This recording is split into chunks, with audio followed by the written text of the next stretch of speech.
Welcome back to the Peace Offering Kitchen.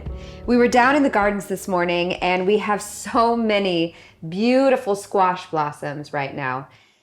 And so we have decided to cook with them today.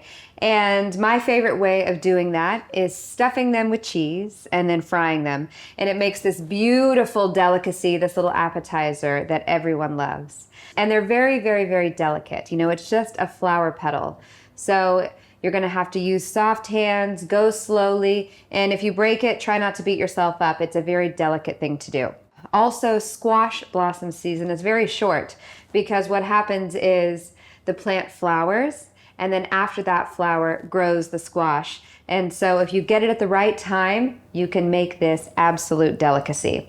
We're gonna start by making the filling. This is ricotta cheese, and it's about 8 ounces of ricotta.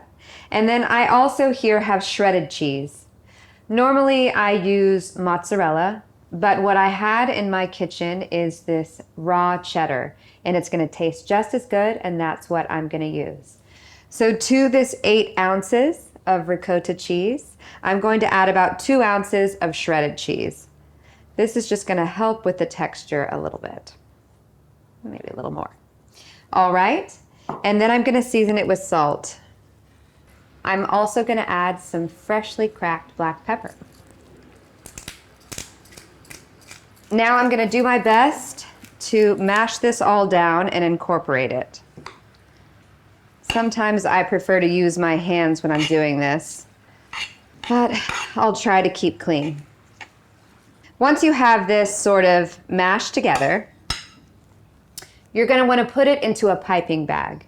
So if you do not have a piping bag, you can use a Ziploc bag. And then you'll just put this into the Ziploc bag and snip a corner off with a hole about this size, and then it has the same effect. I happen to have these piping bags here, and I'm gonna show you how to use it. And this will allow us to sort of easily put the ricotta inside the flour. Alternatively, you can just try to spoon it in with a spoon into the flour. I do that all the time, but I very often break the petals when I do that. So, when you're using a piping bag, you always want to turn it over like this, okay? And then you're gonna stick your hand like a big C up around there. And this will give you something to scrape off of. So we're gonna take our spoon and start putting our filling down in there.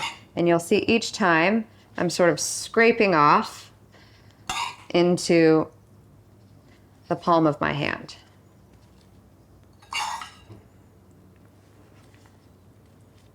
All right, and now we will neatly fold up that area and then pull it together right at the top. And then we will start to twist this down,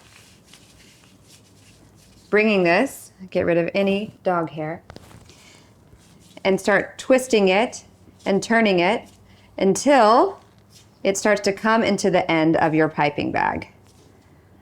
So what's happening here is the hole of my piping bag is not big enough. So I'm gonna take some scissors and cut a bigger hole in it. And you would do this with your Ziploc bag as well. And so I'm gonna cut a bigger hole, maybe like this. So now I'm back down to twisting and pushing it towards the edge just until you see it start to emerge. And then we will pause. So do we see that? It's just starting to come out. All right? And now I'm going to get a plate that I can start assembling my blossoms on. So now I'm going to take a blossom. And basically you want to fill this blossom up until about here. You want to be able to tie it off. And so it's not that much filling inside of it. And it really depends on how big the blossom is. So we're going to take this, pushing it to the end, and then squeeze in some cheese. All right. So here we have cheese squeezed inside. And then you got to tie this off so that when you fry it, all of the cheese doesn't come out. I have these onions growing in the garden, And so this is an experiment, but I thought I might try tying it off with this little onion blossom. Alternatively, you can just use kitchen twine. So here I have this. All right. And we have one done. We'll just continue doing the rest. So you always want to make sure that your cheese is at the end. This is thick. So like icing is a lot easier to push through, but this cheese is thick, so you really have to use your muscles. All right, we'll take our next blossom and start squeezing it in the center.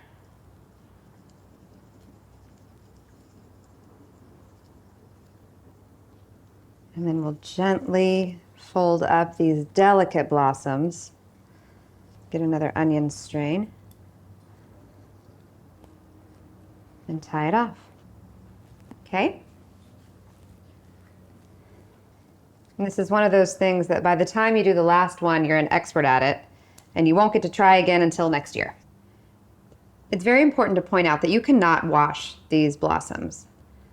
And so if you see a little critter in there, you just kind of him out, because if you get these wet, then they certainly will not fry up, and you have a great chance of ruining them.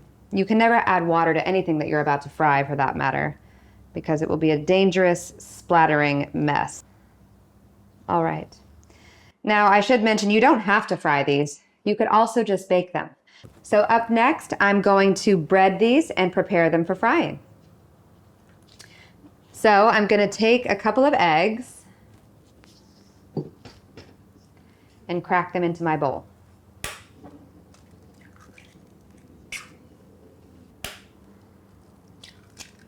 Get a little fork.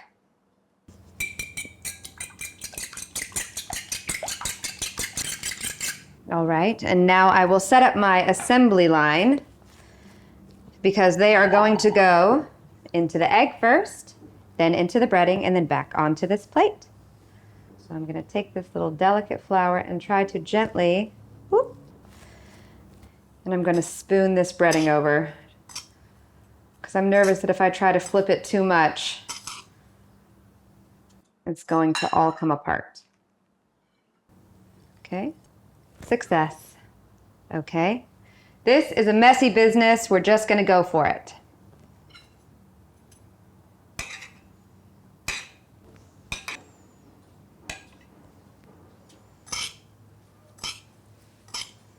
Now I'm going to take these over to the pan, and I'm going to fry them in a little coconut oil. Check out our video on fats to find out why. This is preset to a high heat. We love coconut oil because it has a high saturated fat content and a very low polyunsaturated fat. So as soon as this gets a lot hotter, I'm going to put the blossoms on here. You never want your fat to get to the point where it's smoking, then you know you've burned it. It's always nice to have something in the pan to test, and once that little bit starts frying, then you know, did you hear that? Then you know that you're ready. So I'm just going to take this little bit here of breading an egg and throw it in here, and once that thing starts frying, there must have been a drop of water in my pan that I forgot to dry out. And now that is trying to let itself out right there. And that's what can make frying really dangerous, because it can spark up and get you. All right, so we can see that this little guy has started frying. And so it's time to put our blossoms in. We want to be mindful not to crowd them. We want to definitely have enough space to flip them. So this is a quick frying process, just a couple of minutes. And when you're frying and flipping, you always want to try to turn away from yourself so that you don't splatter the hot oil back onto your body. I'm going to start laying the remainder as there's room. And once you can see that the panko breadcrumbs are turning golden brown, then you know that they're ready to take off. The egg will cook up quite quickly, and we're going to put this onto a clean plate. You can see in this where the zucchini has already started to grow. And this as well. So this was a blossom of a zucchini, and this was a blossom of like a yellow squash.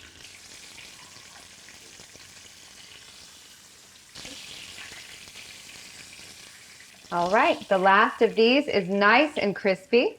I'm going to get this off of the heat and then take these blossom back since it's time to eat them. Wow, these look amazing. You have the option of serving these with a little bowl of marinara that you can dip in, or just digging into them just like this, which is what we're about to do. Thank you so much for watching. Enjoy.